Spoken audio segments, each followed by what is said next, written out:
In Alexandria at that time, there lived a man named Eratosthenes. He was the chief librarian of the great library of Alexandria. And one day, while reading a papyrus book in the library, he came upon a curious account.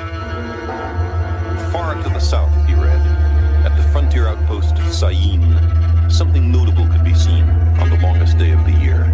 On June 21st, the shadows of a temple column or a vertical stick would grow shorter as noon approached.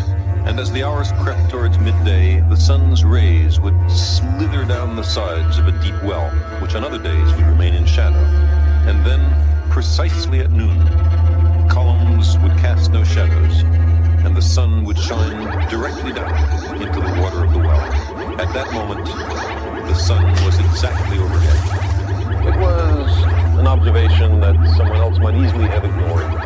Sticks, shadows, reflections in wells, position of the sun, simple, everyday matters of what possible importance might they be.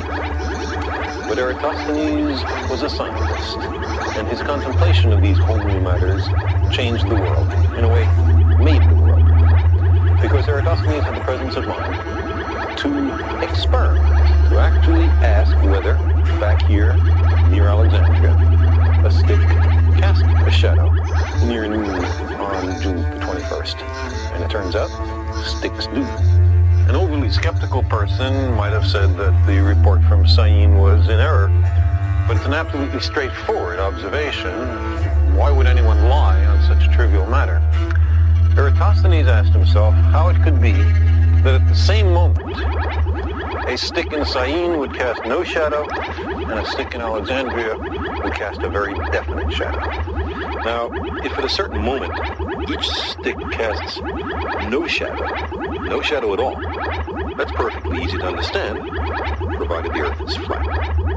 If the shadow at Syene is at a certain length, and the shadow at Alexandria is the same length, that also makes sense on a flat Earth. But how could it be, Eratosthenes asked, that at the same instant there was no shadow at Syene and a very substantial shadow at Alexandria? The only answer was that the surface of the Earth is curved. Eratosthenes knew the distance between Alexandria and Syene. He knew it was 800 kilometers. Why? Because he hired a man to pace out the entire distance so that he could perform the calculation I'm talking about. Now, 800 kilometers times 50 is 40,000 kilometers.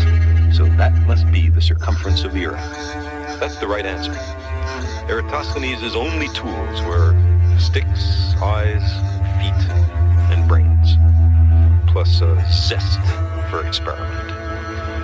With those tools, he correctly deduced the circumference of the Earth to high precision, with an error of only a few percent.